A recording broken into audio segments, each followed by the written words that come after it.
Hello అండి. అందరికీ నమస్తే.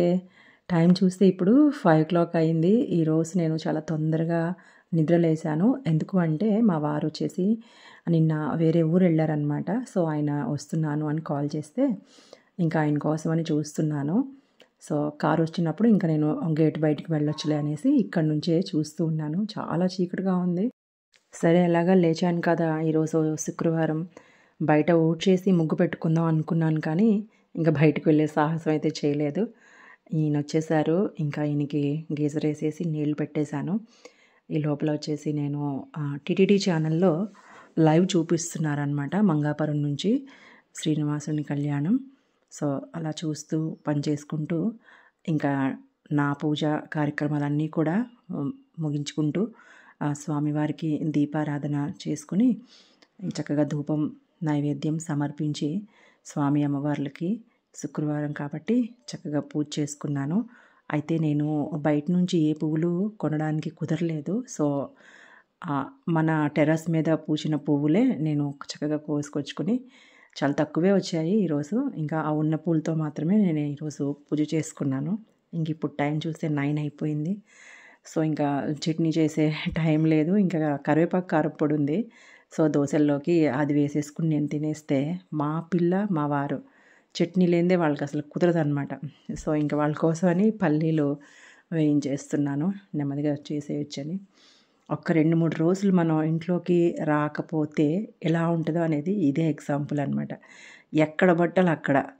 కనీసము చక్కగా ఉన్న బట్టల్లోంచి తీసివ్వండర్రా అంటే కూడా ఇవ్వలేరు మా వాళ్ళు. ఎలా అంటే ఇటువైపు, అటువైపు పడేసి ఇంకా నా షెల్ఫ్ ఉంది చూసారు. ఎంత గందరగోళంగా ఉంది. ఇంక అవన్నీ సర్దుకోవాలి. సో, మెల్లగా చేసుకుంటాను. ఎప్పటినుంచో అనుకుంటున్నాను నేను వీటిని కొనుక్కోవాలి అనేసి. యాక్చువల్‌గా నేను కొనుక్కునే ప్రయత్నంలో ఉంటుండగా నాకైతే మన పావని విచారపు ఛానల్ నుంచి ఆ అక్కయ్య నాకు పంపించారు వీటిని గిఫ్ట్‌గా. ఎప్పటినుంచో తను నాకు చెప్పారనమాట. నేను తీసుకున్నాను రా ఉమా, పంపిస్తానమ్మా అనేసి. ఇంకా నాకు కుదరలేదు. సో, లాస్ట్ టైమ్ ఇవి పంపించారనమాట అక్కయ్య నాకు. తిరుపతి వెళ్ళినప్పుడు తీసుకొచ్చారట. ఈ ముగ్గు స్టెన్సిల్స్ నేను అనుకుంటున్నాను కానీ తీసుకుందామని నేను కొంచెం తక్కువ పుణ్యక్షేత్రాలకి అవి వెళ్ళినప్పుడు నేను చూడడం అనేది కొంచెం తక్కువ అనమాట. మా అమ్మాయి అయితే వీటిని చూసి ఎంత ఎక్సైట్ అయిపోయిందంటే, అసలైతే అమ్మ ఇవి ఉంటే ఇంక ముగ్గు రానోళ్ళు కూడా ఇంక ఇవి పెట్టేసేసి ఇలా చేసేసుకుని చక్కగా భలే వేసుకోవచ్చమ్మా ముగ్గు. అమ్మ నేను ట్రై చేస్తానమ్మా నాదైతే ఒకటే గోల. ఆగమ్మ టైం వచ్చినప్పుడు నేనే బయటికి తీస్తాను. అప్పుడు ఎంచక్కా నువ్వు నేను ఇద్దరం కలిసి వేసుకుందాం అని చెప్పి ఇంకా దాని ఎక్సైట్మెంట్‌ని ఇంకా ఆపాననమాట. సో, ఇవేమో గిరికలంట. నేను ఇంకా ట్రై చేయలేదు వీటిని. ట్రై చేయాలి. సో, మనము ఏం గిఫ్ట్ ఇచ్చారా, ఎంత వర్తా అనేది ఆలోచించకుండా నిజంగా మనము ఒకళ్ళతో ఉన్నాము అంటే వాళ్ళు మనకి ఎప్పటికీ కూడా మనని మనసులో పెట్టుకొని, గుర్తుపెట్టుకొని మన కోసం అది ఏం తెచ్చినా సరే ఎంత హ్యాపీగా ఉంటుందో కదా! నాకైతే చాలా హ్యాపీగా అనిపించిందండి. ఇచ్చిపుచ్చుకోవడంలో ఉన్న సంతోషం మరింకోటి ఉండదు.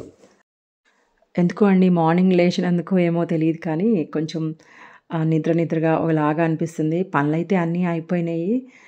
ఇందాక చూయించినట్టు కొంచెం బట్టలు అవి నీట్‌గా కొంచెం షెల్ఫ్స్ అవి సర్దుకుంటే ఇంకా ఇవాల్టి ఆఫ్టర్‌నూన్ వరకి వర్క్స్ అయితే అయిపోతాయి. అయినా సరే మీతోటి ఈ షార్ట్ వీడియోలో మీ ముందుకొచ్చేయాలి. మీతో ఈ ఇన్ఫర్మేషన్ షేర్ చేసుకోవాలా అని ఇలా వచ్చేసాను. మరొక మంచి వీడియోతో మళ్ళీ మీ ముందుకొచ్చేస్తా. మీ ఉయ్యూరు ఉమ.